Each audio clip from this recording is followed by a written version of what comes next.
Hello, and here we are on another Carb Sober Sunday, and I have my friend Jenny Mitich here, who I had the pleasure of meeting in person for the first time in Chicago, right, at the Chicago meetup.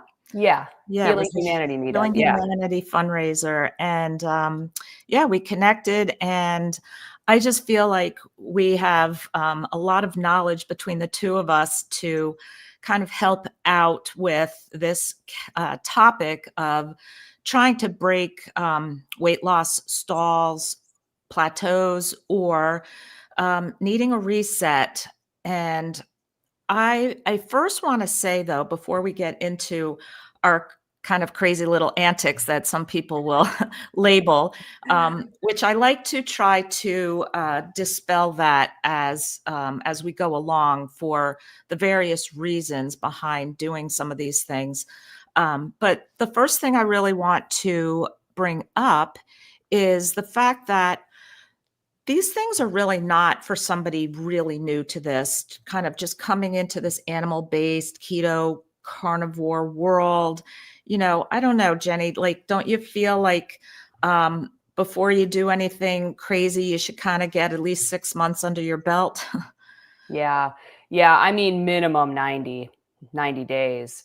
I get comments all the time from people like, oh, I haven't lost weight. I've only been on it for 2 weeks. I'm like, you got to give it more time. It took you this long to get to where you are. It's going to take some time for your body to even adjust to a new fuel source. So yeah, Yeah.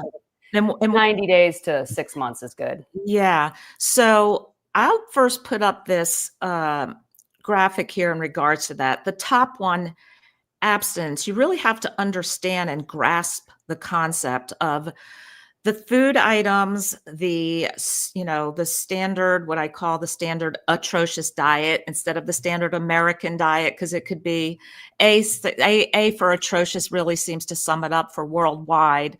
The addictive quality of sugars, grains, and processed foods. And understanding that abstinence is really the way out of yo-yo dieting, of losing a few pounds and then giving yourself permission and then putting it all back on. But in my perspective, from the past 15 years of coaching and being a carnivore now for 16 years, you know what? There's something very valid about um, the fact that I cannot moderate. I can't eat half of a cupcake. I can't even eat half of a mango, even when you want to talk about healthy, quote unquote, foods, right?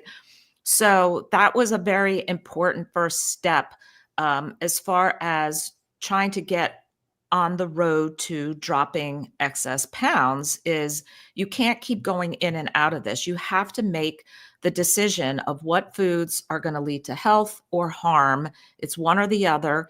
Get your food plan in place and then consistency, which I put up there next, because if we don't have consistency, I then say, well, then we have relapse, because I do like to talk in the addictive terms, because why else would you go back to foods you know are not healthy for you and you know cause you to gain weight? It's the addictive quality of it. And you have to really dig into consistency. And it's not easy and it's hard. And you really got to dig your heels in. And sometimes it feels unbearable for going through withdrawals. And I don't know, do you have comments about abstinence and consistency? I'm not really familiar so much with your background. So Jenny, why don't you give a little background on your relationship with food? Yeah, I actually have a background just in drug and alcohol addiction. I'm a former heroin addict. I've been clean for 14 years. So even before I came to carnivore, I've been carnivore for over 2 years now. I had that tendency, I guess, and I never really connected that I had an addiction to food as well. But sugar was my big thing. Coca-Colas, lemon heads. I wasn't a big chocolate person, but candy, sweet tarts, just all of that is like, I lived on that stuff for years and years and years. So when I came to carnivore and cleared that all out, I had already started my health journey. I read Mark Sisson's stuff. starting in like 2016, the primal stuff, and then kind of got into Primal keto. Blueprint. Yeah, I just devoured all of his stuff. I'm like, wow, this makes sense. I used to think fruit juice was healthy. I did. I'm like, oh, I'm just drinking grape juice. It's good for you. And I'm like, oh, wait, this is literally all sugar. So it's been a process, a long process. But yeah, now the reason I stay on carnivore is because of it kind of eliminates that food noise for me, you know. And I haven't been just strict carnivore for 2 years. I've had cheat meals. I've had high carb cheat meals, and we like to do like a keto cheat meal is what I call it, once a month, where we have some vegetables, because I do enjoy salad, Brussels sprouts, asparagus, whatever. So maybe once a month we'll do that. But if I cannot moderate fruit. Have you ever dabbled into a cheat candy binge? Oh yeah, I call it emergency nerds. I used to have a box of emergency nerds around when I was like, oh, I need them, and I'd take a hit, you know. But I've had a couple of times where I have, and I cannot moderate. So I have slowly stopped having the high carb cheat meals. Last year, I think I had 5 out of the whole year, and every single time I did, I felt like crap. So it's getting longer and longer in between. I can't moderate. I can't. So the abstinence part that you were speaking on, yeah, that's key for me. Not everybody has that issue. I do. Yeah, and I feel like I speak to an audience of many who are somewhere on the spectrum of this. If they can't relate to the severity of what I had, at least they can start thinking to the fact of, well, yeah, she's right. Why do I keep going back and eating them? Is it just because it's good? Is it because I don't want to offend my host? Or is it that ditch demon in there that wants you back in your drug, however strong that pull is?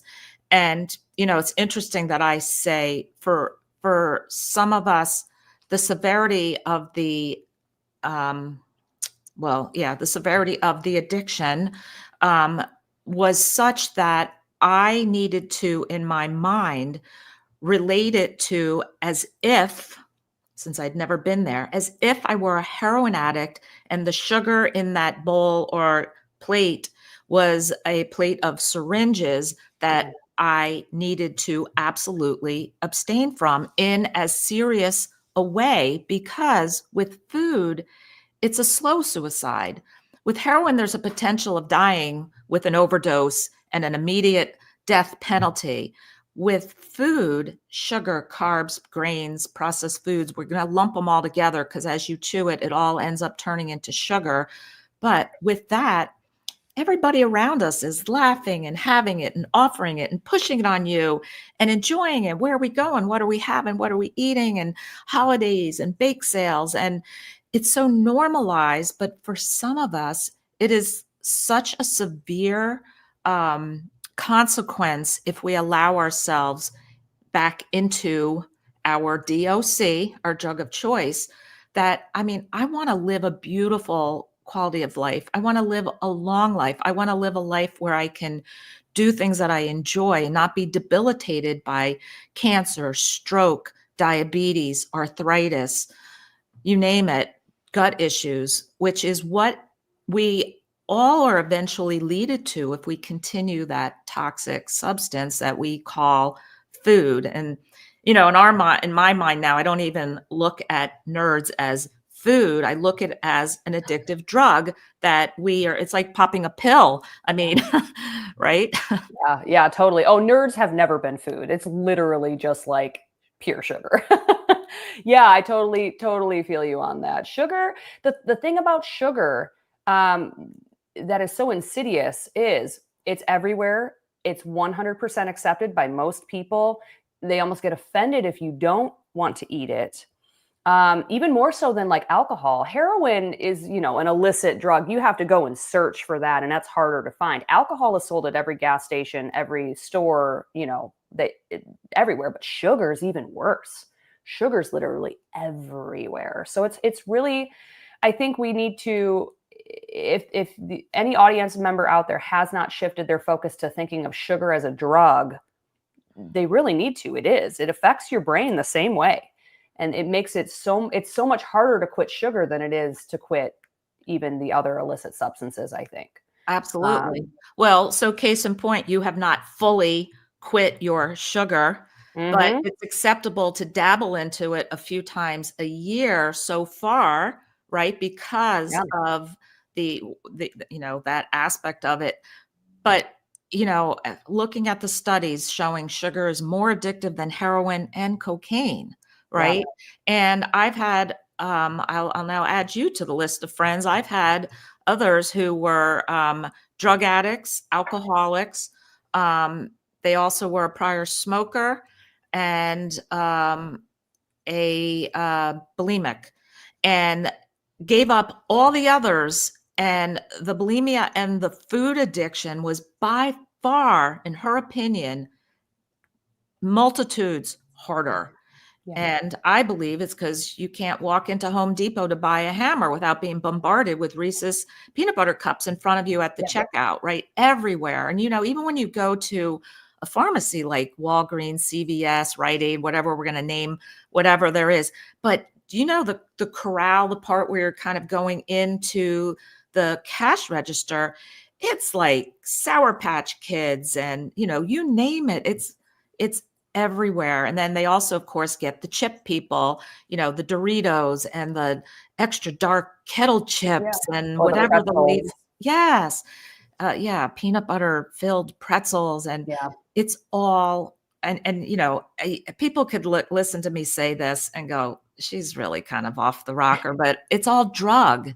It is drug lining, just in a drugstore. How apropos, right? But it's really actually rather serious, because if we continue to keep indulging in the inflammatory, toxic, disease causing substance that it is, where are we? Without our health, we have nothing. All Yeah. right. Yeah. Well, thank you for that. I didn't actually know that part of your background. And it's really great to talk about, because I'm full in on helping people to really share and verbalize their issue with food, and mainly because for myself, it was so secretive, Yeah. and I didn't let anybody watch me binge, and nobody knew about it. And it was actually not so easy for me at the beginning to come out into a social media public eye, but I felt if I could help one person out of the hellhole I was in, that this would be worth it. And yes, it's a little embarrassing and humiliating to sort of admit such a weakness, but I really feel it's such a strength now for me, for somebody to look at, somebody who looked on the outside to have it all together. I had a career. I'm an eye doctor. I'm seeing patients. I've got two beautiful kids and a family. And meanwhile, I was suffering. And so therein lies where I made the decision. And I was just like, I need to talk about this and enable other people to talk about it too. Yeah. Yeah, totally. I mean, I think we're all human. And especially like you and me, we're in the spotlight just with our social media and all that kind of stuff. And I think sometimes when people watch us, when you're watching somebody on a screen, you're like, oh, they have it all together. I don't have it all together. I mean, I have it pretty well together, but I'm still human. I still have, 3-year-old twin toddlers that are making me go more gray every single day. I still have lots of stress and I have weak points too. But I think that makes it even more important for us to talk about when we have the moments of weakness or things like that. That's why I always talk about, the cheat meals that I have and all of that kind of stuff, because I don't want my audience to ever think that, oh, I've got it all together. We're all going to, have lapses. What's important is what you do next, having a plan for it. And I always think like, okay, if I have that cheat meal, makes me feel like crap, I put that in my mental Rolodex. And then the next time I see that food item, I'm like, oof, that made my knee hurt for 3 days, or that made my stomach horrible, and then that prevents me from eating it the next time. So it's kind of like rewiring your brain over time. And it is a process. It does take time. So I think that's important to remember too. Yeah. And I bringing up this whole thing of, you and I fully human, fully have issues, problems, stresses. Um, yes, from the outside, maybe my life looks like, hey, you're flipping cartwheels on the beach and hanging out on cruise ships. But I have some very significant inner personal emotional pain that I deal with. And there's always, um, you know, you always have 100% control of what you put in your mouth. But, you know, I'm going to say there's points where you have to decide you cannot let stressors and major stressors derail you, because it doesn't make it any better, right? And there's always going to be major stressors in life. It comes and goes in waves, thankfully, but that doesn't mean you're going to then give yourself permission at each of those points and relapse, because you're in a much worse place. But it takes a while to learn that, because we've learned from early childhood how to soothe ourselves, whether we were soothed with food. And we've learned a certain connection with when we feel either anxious or depressed or lonely or sad or financially burdened, and we've learned to turn to our drug of choice. And we have to unlearn that. And like you said, it takes some time. And so that being said, let's go to the next one here, patience. And yeah, I laugh when somebody writes like, I've been carnivore for 4 weeks now and I'm still blah, blah, blah. I'm like, all right, you got a big freighter that's moved along for probably 40, 50, 60 years of your life, being fed a certain toxic inflammatory way. And now you're not flipping that sucker on a dime, right? This is going to take, I say, vitamin P for patience. It really does take time. We have a very intricate body with a large amount of organ systems here that are all working to evolve and be healthy once we remove the toxic substances. So I just have down here too, at the beginning, don't get caught up chasing numbers, understand your emotional connection with food, like I was just saying, and focus on positive things that are happening along the way. And that way you at least have a foot to start on. And then you can kind of nerd out. Like, I know, seems like from what I've seen of you, Jenny, you like to nerd out on numbers a bit too, like I do, because I'm a math science background kind of person. And I do like to, I would say you can't manage what you don't measure. But I do caution people, don't get hung up chasing numbers, and use it as information, but also regard it in a certain light too. So one of the first things I'll say as a weight loss tip at the beginning, before we get into our crazy little plateau hacks and weight loss kind of tips and tricks, but this has been a pretty big mainstay, RMM or MOR method. And that stands for repetitive meal method, is the RMM, or the meals on repeat, MOR, which as a volume eater, a food addict, I find a lot of comfort limiting myself to repetitive meals. So I don't know, what are your thoughts on that? Do you do that at all? Or is that out the window because you've got a family and you're going every which way? No, not at all. I'm the most boring eater on the planet. I eat beef, butter, bacon, and eggs like 90 to 95% of the time. My husband needs a little bit more variety. He's also carnivore. I would say carnivore most of the time. Sometimes he'll throw in a salad or things like that, but very low carb. And then the boys are animal based. So they eat meat at every meal and they'll eat a little bit of fruit. So no, it's not difficult for me to do that. I could eat my same meals every day for like 3 weeks before I'd get sick of it. And then I'd just throw in like some chicken wings or something, I find that to be very, I don't know, calming to my mind. Just because I have so many other things going on, being a mom, being a wife, full-time YouTube channel, plus the podcast, plus editing the book and like trying to like exercise. And have some free time.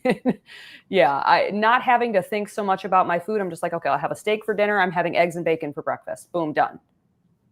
Good. Yep. Simple, right? Simplicity tends to work really well. And that you mentioned your full-time YouTube channel, it's amazing, and I have a link to it right below. Oops, I lost my light. Oh well, below. So I will direct you to that later too. And let me get back up here. We're going to go now.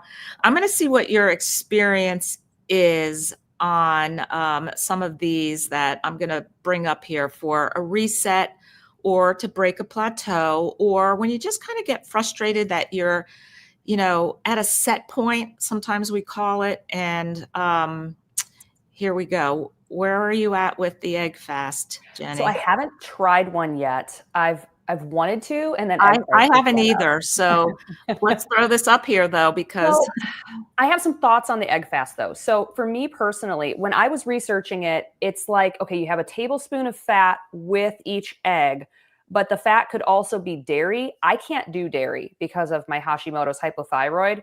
I can do a little tiny bit, but if I do any more than maybe once or twice a month, I get so inflamed. So for me, if I do an egg fast, I would have to do butter doesn't count. Butter does not inflame me like liquid dairy and cheese.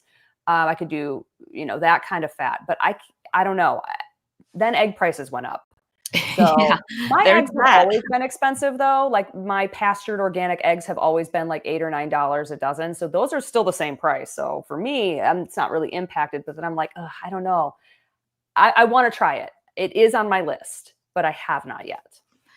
Yeah, and again, we're bringing these things up as just little temporary 3-day. Yeah. Let's see if we can get the ball rolling in the right direction, kind of thing. All right, so let's go to. I know you've done this, and people have followed me. They know I've done this, and it's pretty incredible. And I really, part of me, for the effects that it gives to glucose and ketones, health effects of the DHA, the omega-3, I hate to categorize it just as a little temporary hack, because I think there is something pretty magical about these fishies. And it certainly did create weight loss for me, and partly is because I'm not a huge fan of them. And so I then termed that coin, or I've used this term, I might have heard it, but am I sardine hungry? Like, am I actually hungry enough that I would eat a tin of sardines right now? And I use that in other aspects of, my day to day. So what's your take on what happened for you with your sardines? I know you probably have 1 or 2 YouTube videos, or 3 or 4 on it. I do. So man, okay. So for sardines, I love it first and foremost. But I did not like, I didn't like sardines until I found a brand that was like a smoked sardine. I ate those. I'm like, oh my God, these are so good. I think I could do a sardine fast because I'd been wanting to, but I was dreading it. So in September of last year, I started, and I intended to do 3 days, and I ended up doing 7 because it was so easy. So yeah, I've done several. I've done 3-day, 4-day, 7-day, 10-day, and a 14-day.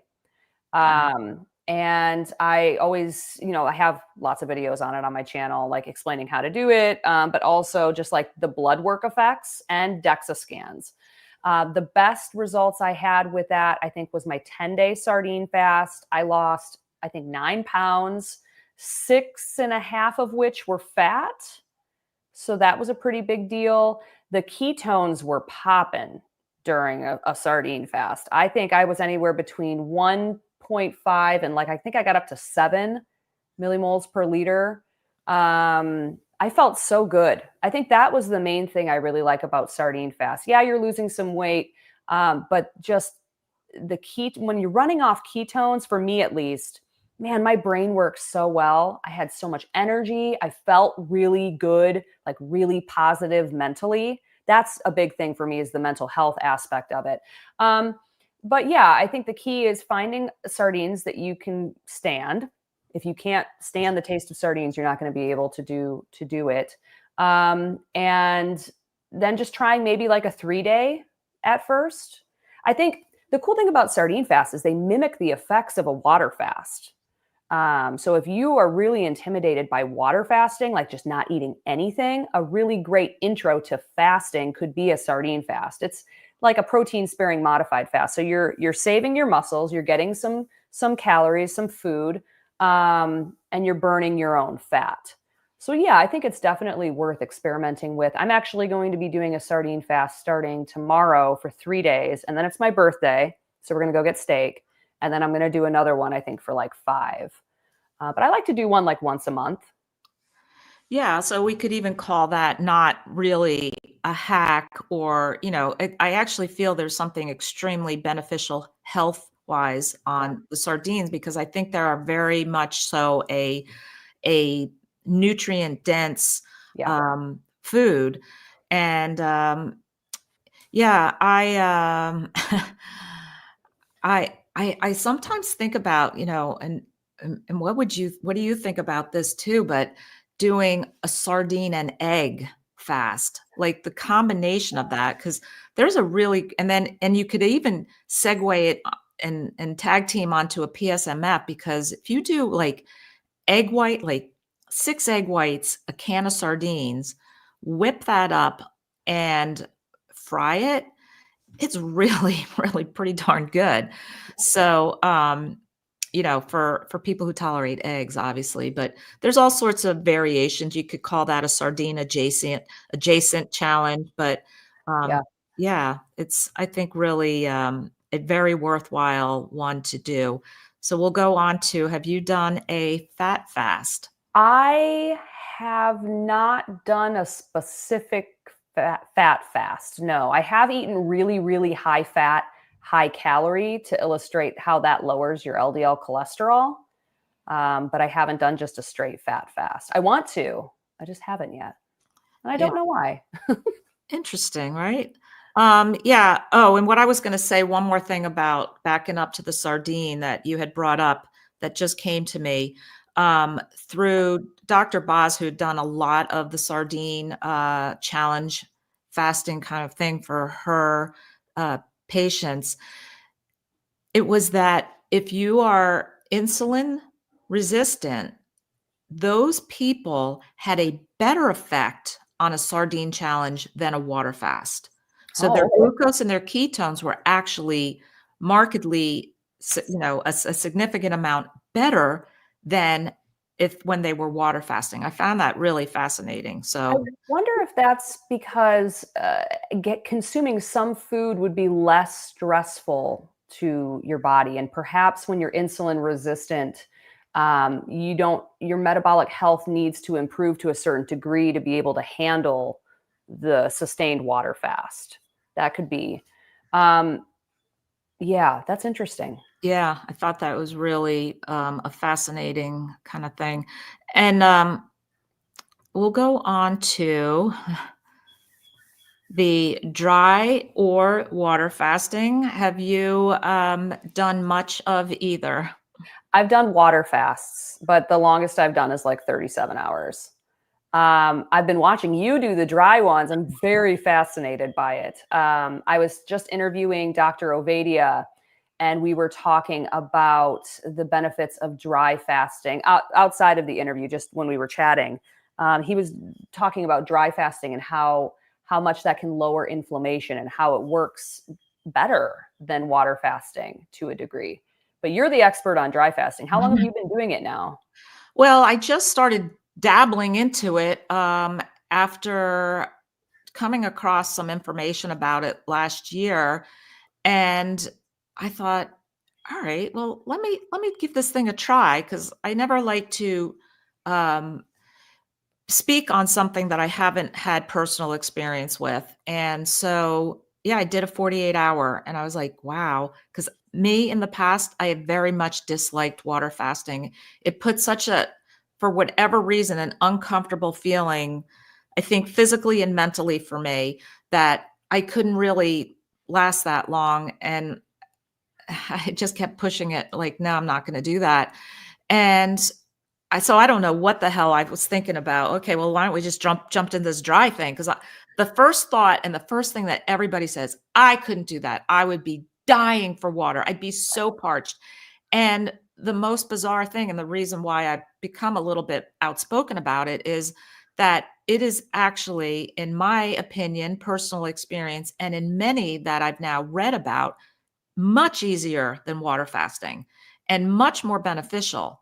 So I won't water fast anymore. If I'm fasting, I dry fast, or of course a fat fast. I mean, we're mixing up terms here, but when I really talk about an outright fast, I'm talking about water or dry fasting. But yeah, it's been really an interesting experience that I keep experimenting with, because I'm really curious. And like, okay, the last one I did a 4 day and I dropped 8.1 pounds, but we all always want to know then, okay, well, what ended up staying off? Because you go back to drink and food, now you've got the volume in that cleared itself out. So, but so out of the 8.1 pounds, 4 of it stayed off. So that's a nice number. It still fluctuates as far as then what are you going into? I tend to try to just go right into my repetitive meal method because it works the best for me. But yeah, I really think doing a, even if it's like a monthly 36-hour or 48-hour, I do feel there's benefit to not continually having, food in our stomach. But, everybody has different opinions on that. I really think there's major benefits for being in ketosis. Now, you can get into ketosis with the fat fast, with the sardine fast, but in most people's day to day, unless you're conscientious and need to pay attention to it, like people who have seizure disorders or treating cancer, most of us animal based keto carnivore people are not getting into any sort of therapeutic or upper level of ketones. And I think there's enough benefit to it that I think we really should pay attention to it and look into this kind of thing.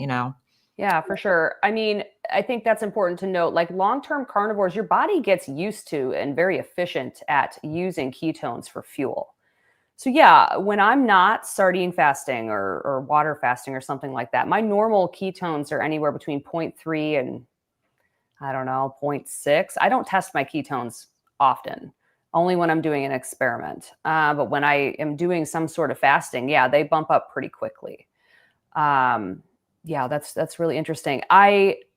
So for dry fasting, I guess my question is, if somebody isn't like wanting to try it, how do you know? Do you just feel really good? And if you don't feel good, like, oh, it's time to stop. Like, how do you know it's going well? Yeah, there's a fear out there of, I think most people have a thought in their head like, oh, you cannot survive without water for more than 2 days, 3 days, or whatever the thought process is of what you've heard. And that's so not true, because our bodies endogenously make water from our fat. And that's the beauty of eliminating all fluids, because when we sleep, we are dry fasting, Right. right? So if you go 7 p.m. till 7 a.m., you've just done a 12-hour dry fast. And it's really beneficial for our bodies to be in that state. And so we're just extending it longer. So in answer to your question, though, I just recommend start with a 24-hour, and don't do this if you're in and out of the carb ditch and you're just trying to deal with, Right. this whole thing. I'm talking to people here who who've been around the block already on this, but want to dabble with it. Yeah. And then stretch it to a 36 at that 24-hour. Instead of having the dinner, go to sleep and measure your ketones and glucose the next morning and go, wow, this is pretty cool. And at that point, the first day, I think, of any type of thing, it's a little rough, like you're just getting through hunger pangs and the first day. But for me, by the second day, third day, I'm barely thinking about it. And the thirst is like a level 2 or 3 out of a 10. I would think it's going to be a 7, 8, or 9 out of 10 on the thirst thing. And it really isn't a thought. Maybe an occasional, like I come in from a walk, because I still try to stay active. Yeah. And I might think, oh, it'd be nice to have a glass of water now. But the part of that's habit too. I come in from a walk and I down some water, but it's really remarkable. And I also just picture it. This is my body now needing to tap into my fat cells and produce endogenous water. And dang, if I still don't feel great. And so warning signs, look for dehydration. Like you continue to pee, which is amazing. I'm on my third, fourth day of this thing, and I'm like still going to the bathroom. I'm like, where the hell's that coming from? I haven't had a drop in 4 days. So it's working, and it's not dark orange, like I would think it would be, but you do look for that as a sign. Headache. It's normal to be low in energy, although I actually haven't found that. I just go about my day in a very strange way, but they all talk about when you're going to do a longer one, 3 to 5 days, make sure you don't have too much things planned. And Right. I don't know, I still go to the gym and it was fine. But yeah, and some people, my sleep pattern by the third, fourth day, the sleep goes wonky. And then I'm like, all right, I think I'm going to tap out now. Yeah. And that's pretty much what I've done. I used to get a headache during a water fast that I still have not really gotten with this. I think the fourth day I got a little lightheaded upon getting up from laying or seated a couple times, but extremely mild. But yeah, just listen to your body. And there's great books, Dr. August Dunning, Dr. Filanov on it. There's even YouTube channels. The Dry Fasting Club has a whole channel. And so, yeah, lots of information. I like to talk about it because I think it at least kind of puts a light bulb moment in somebody to say, you know what, let me go down that rabbit hole a little. It sounds intriguing. And I do think there's something very important about us doing at least intermittently throwing in fasting.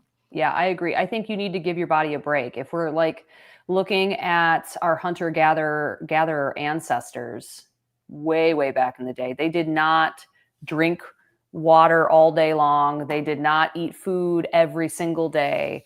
They had to hunt and gather it. So yeah, I think there is something to be said about giving your body even just a monthly break. I think that's really important. But you got to figure out what works best for you. So for some people, it'll be a sardine fast, some people an egg fast, some people a dry fast. But you won't know until you do it. I had a mental block to do fasting for a while. I was like, oh God, I can't do that.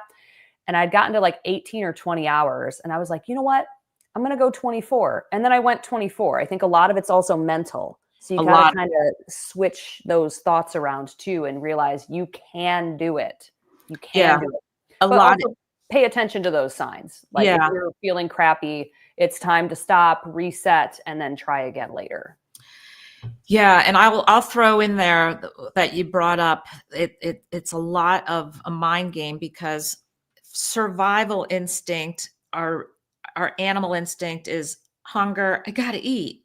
And so you have to like say, no, I'm doing this for a reason, right? But so I find it's really beneficial within a group or community setting to do it. I have a membership group. We have a fasting section, and some say, hey, I'm starting on who's in, and we get a group, and then it's a little bit like teamwork. I'm taking one for the team here. I don't want to disrupt the support I'm getting. And it's so much easier when you've got a little bit of a group doing it with you.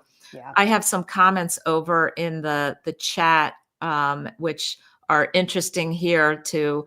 Barry Simon says, did a 5-day dry fast, so much better than a wet. And we have another one here. Dry fasting isn't so hard.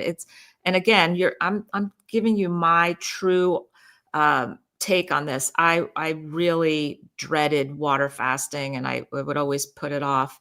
And thank you to Cindy at home for becoming a YouTube member. Love that.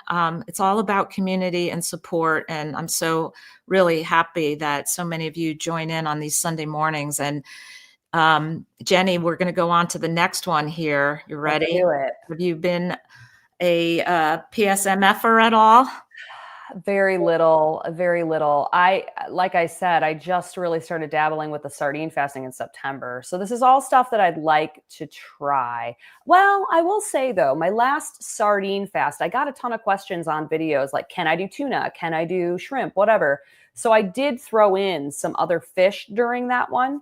And it was pretty effective. So yeah, I think protein sparing modified fasts for maintaining your lean muscle mass, it's important, especially if you're going to be continuing to like lift heavy and all that kind of stuff during an extended fast. Like I did a 14-day sardine fast.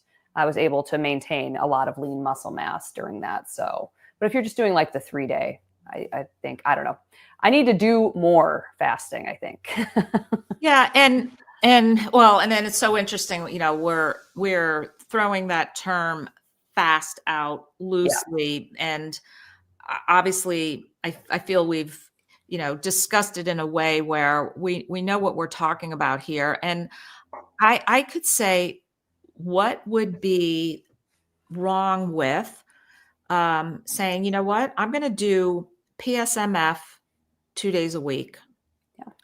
and get yourself on a system where you go, okay, because of, the schedule and everything, and however it works for you. But let's say, okay, I'm going to do Monday and Tuesday, I'm going to do PSMF. And then I'm going to throw in a 36-hour dry fast, and then do a day of sardines. And it's so interesting that you could actually just get a whole system that works really well, that's really nutrient dense and healthy, is not a detriment to your muscle mass. Because I'm all about that. I mean, twice a week, every week, like it's my job, lifting the weights. It's so important, but so is what we're putting in our mouth to fuel that. And I don't know. I think that as you go along, you'll, see what works for you and put it in a routine so that you can get consistency of something that really works well, that keeps you on track. And, the things that get us off track, we could talk about this, Jenny, but the whole socialization, the friends, the family, the travel, the coworkers, you're working from home, you don't really have the break room problem, but I No. go in and see patients, and there's a big glass dome platter pedestal of chocolate chip cookies and nuts. And I mean, you wouldn't think that would be it's kind of like a boutique optical place, part of where I work. So yeah, those kind of things, just being out in life and getting invited somewhere, and then being hungry, but then realizing like, yeah, none of this is really truly what I consider leading to health and not harm, because so much of the food out there, whether it's hoagies, pizza, pasta dishes, buffet food, is usually atrocious. And that's what it ends up, causing people to get derailed. Yeah, for sure. My biggest one is travel. I travel a lot. We were just in Greenville. Now we're in Florida. We're going to be home. And then hopefully, fingers crossed, we're going to be going on the cruise with you. But I guess for me, I've had to make sure that everything is set up that I'm setting myself up for success, is what I'm trying to say. So like when we were in Greenville, we got an Airbnb and we went grocery shopping and cooked all of our meals at home. That's a really effective thing for us. When we're here in Florida, we're with family, but our family knows that we're carnivore. So the huge bulk of what we eat, or what they're cooking for dinner time is meat. Lots of meat items. We had scallops, shrimp, steak, these chicken bacon roll-ups last night. But then for the people that aren't, there was like, mashed potatoes and rice or whatever, but we just eat the meat. So we've been able to, since we've been doing this for so long, our family accommodates. Yeah. So it's just kind of figuring out how to make it work. But if I'm in like a social situation, I try to eat beforehand. Or if we're going out to dinner, we always pick a place that's carnivore friendly. Yeah, that's pretty, it's nice now with the internet. You can go on and check a menu ahead of time. So that works out great. I see a couple questions in the chat regarding the PSMF, the protein sparing modified fasting, which is pretty much moderate protein, low fat. So I'll just go into it a tiny bit. It's basically keeping your daily fat down to about 20 to 30 grams. And your protein, you want to, you can use a calculator, but in general, about 1 gram per pound of lean body mass. Or some people just say, what's my all-time dream goal body weight, and even start off with that number. But I have populated down in the description here a link to TDEE calculators, one of them being Maria Emmerich's, and in there she actually has a PSMF version in there that you can calculate for yourself what your proteins and fats should be for that. And it's pretty highly effective for breaking stalls, because you're now needing to use your body fat for fat, and you're sparing muscle wasting because you're giving yourself plenty of protein. And I just threw up pictures here of some good sources of protein that are very low in fat, but she has a whole cookbook of Yes, several. Yeah. Yeah.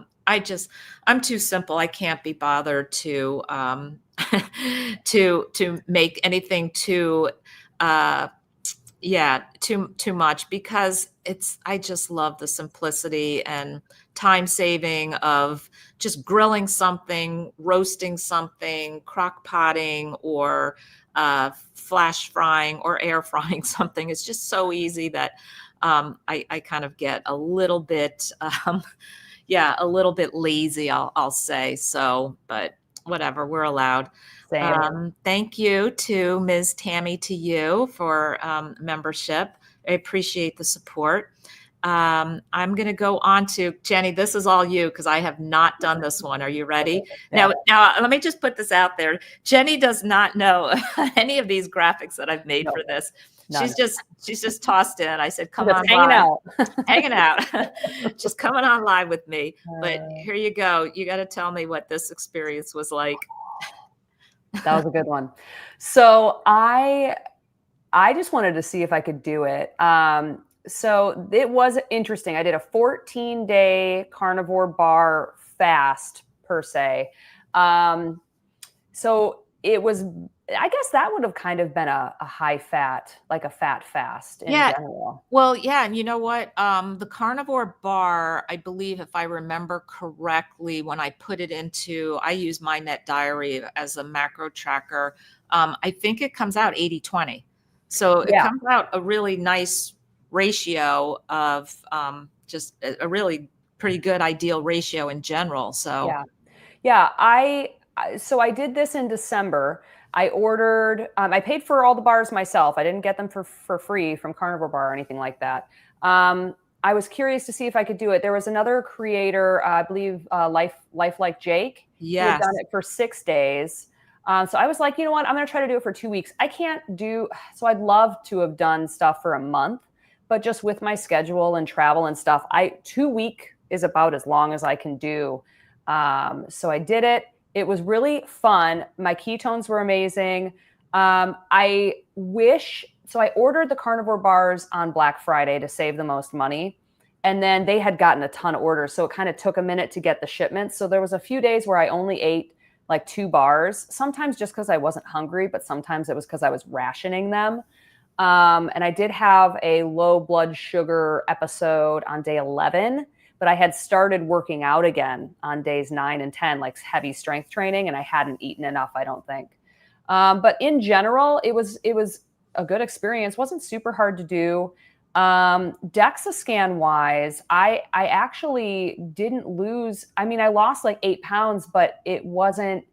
It was more lean mass than fat.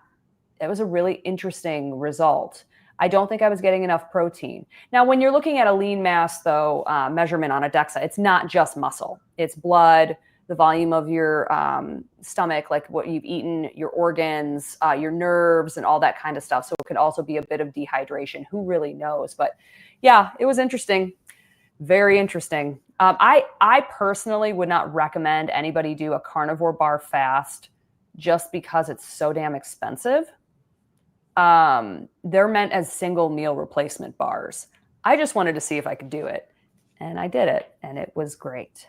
Yeah, and I'll add to that as far as the carnivore bar. I mean, they're extremely high quality. You know, it's the So grass good. fed, and it's time intensive because I've made it's basically pemmican, and Mhm. I have back in my early days of zero carb, zeroing in on health group. We posted pemmican making methods from back from the Indians and all this stuff. And I literally, I dehydrated meat, pulverized it, mixed it with melted tallow and put it in molds. And yeah, but it's so time intensive. Well, and when I did it, because I've made them myself too, and they never turn out as good as carnivore bars. I Like know they don't, have that I don't, crunchiness in well, it's not it. even the crunchiness. It's like the consistency of the fat in the bar. It holds its shape so well. It doesn't like melt Yeah. fast. Yep. But when you eat it, it's so smooth in your mouth. I can't get that mouthfeel taste with my own pemmican. So it's Yeah. just like, I'm just going to get the carnivore bars. Yeah, Um, and then so for that matter, I love I try when they go on sale to like stockpile some for the zombie apocalypse coming kind of thing because they're shelf stable for like 25 20 years. years. Yeah, I'm going to say 50 years. I would because I'm one that I Yeah, eat past the expiration date, so they're all good the for time. 100 years in my book. As long as Yeah. it's not got any sort of blue or green fuzz growing on it, I'm good. But Or a weird smell. they are so shelf stable and you know, no refrigeration. So I love it for like some sort of special kind of like hiking trip or a long day out kind of thing where there's just certain circumstances. It's great to have it. And I always Yeah. just throw one in my backpack if I'm going to the airport. You never know, you're delayed 4 or 5 hours. And, you know, I don't want to pay, you know, $18 for a burger patty. Some of the airports don't have a McDonald's that I can get multiple patties. And it's just a really great kind of fallback emergency food or certain situation. And then I just did a post on it because, of course, I got crazy. I took a carnivore bar and I smeared it with cream cheese and sprinkled cinnamon on it for a tip for if you've got that white knuckling, oh my God, I'm really craving something. And yeah, it's really, really good. That So looked so good. I'm gonna have to try that on a time when I do my once a month dairy because I was like, oh, this looks so good, Lisa. I want to try it. yeah. So do you do you stay off dairy in for you said you had Hashimoto's, is it? I have Hashimoto's, yeah. So for me, when I eat dairy, oh God, I just get so bleh, foggy, brain fog, inflammation. I gain fat really fast. So in November, I was finishing up the cookbook portion of my book, and we had to cook all the recipes and take the photos. And a lot of them have dairy in them because not everybody has my issue. I'm not going to just make recipes for myself. So, but we had a lot of food laying around, and I had dairy several times a day for a month. And I gained like, oh God, 8 pounds of fat, and it was all carnivore food, but the dairy just Yeah. messed me up. Yeah. So yeah, I can't Yeah. do it. Can't do it. I love it though. I love cheese. I love liquid dairy, but Oh my gosh, yeah, I am so in that ballpark. I always have I don't keep it at home because I don't have sober behavior around cheese. So I allow myself when I am on trips or at a restaurant. Like last night, there was a beautiful charcuterie board with aged Parmesan Reggiano cheese and another like a provolone. And so I allow myself because portion control. There's really not anything I can binge on there. But the cruise was a little bit of another story. But oh my gosh, amazing. And so you know, it's the thing when people say we got to live a little, and they'll say that about a full on outright like dessert binge, and I'm like, no, what my live a little is allowing myself a little flexibility on the cheese because yeah, I do love it. Yeah, we can't keep the cheese around. I if it's around, I'm gonna eat it. So we don't get it unless I'm using it for a recipe, and then I'll just get rid of it as soon as it's done.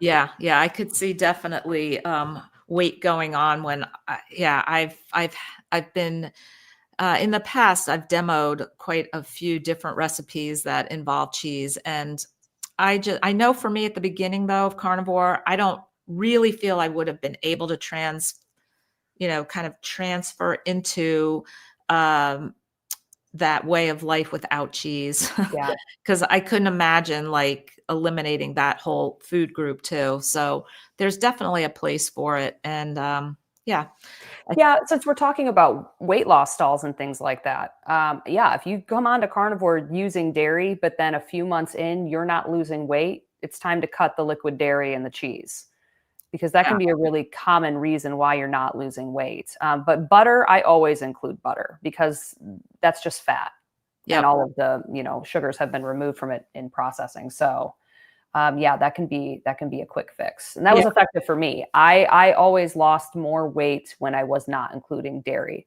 Was that because of the Hashimoto's and the inflammation? I don't know, but Yeah, and yeah, the whole dairy thing is tough because a lot of people use coffee as a vehicle to hold their heavy cream, or people are putting the let's just call it the protein powders that are flavored maybe with salted caramel or chocolate or cinnamon bun, and putting it into plain yogurt dairy. And then what do we have there? We typically have a item that we don't have sober behavior with. right, So you have to think about those things. And giving up dairy can be a tough one. I actually even have a dairy quitting challenge in my group that some jump into when they realize that they have a problem. And dairy is addictive. There's opioids involved and casomorphines involved there that are actually proven and shown. Go type in Google Scholar, which is a different, thing than Google. Go to Google Scholar and type in cheese addiction, and you'll get some scientific articles explaining it. So it's very, yeah. very interesting. So Dairy and cheese can also be highly inflammatory, and most people don't realize it because they've been eating it their entire life, and they just always kind of felt like crap. So I always think after you've transitioned onto carnivore, your body's used to it, perhaps just try cutting it for 3 weeks to a month and then reintroduce one item at a time and see how you feel. Because I didn't realize that I was having an issue with dairy yeah, until I cut it. And then I'm like, oh my God, wow. yeah, It almost makes me feel a little bit um, like the wind is out of my sails mentally. Like I just kind of feel a little depressed, a little I'm not as, energetic as I normally am. And then I also can get that little bit of inflammation, but I wouldn't have known that unless I had cut it and then reintroduced it. So absolutely. that's Yeah, a the 30-day thing for challenge is perfect, I think, for anybody at that part of their journey where they're questioning things and trying to figure things out. Do 30 days totally dairy free, and except for butter. I'm with you on that. yeah, I butter's put that fine. into a different camp. But yeah, so well, thank you so much for joining in, Jenny. This has been great. And I hope that Jenny's on the edge of being able to, if she gets her passport in time, coming on the cruise in March. I have planned 5 upcoming Carb Sober cruises, and one is immediately following Hack Your Health. So Mm, for anybody coming out to Tampa for Hack Your Health, the following day, a group of us are already signed up to jump on a ship right out of Tampa for 5 days. So lots of exciting things coming up. And I am going to also put up Jenny's new book. This is on pre-order now. I'm so excited to take a look at this, but I don't have it in my hands yet. I not guess you, yet. you don't have any copies yet, do you? No, I'm in the process of editing it right now. So it comes out September 16th, but I'll be definitely sending you an early copy as soon as I get them in my hands. Awesome. So great. All right. Thank you all for joining in, and hopefully we will see you next week. And thanks so much, Jenny. We'll talk to you. Take Yeah, care. thank you. All right. Bye-bye.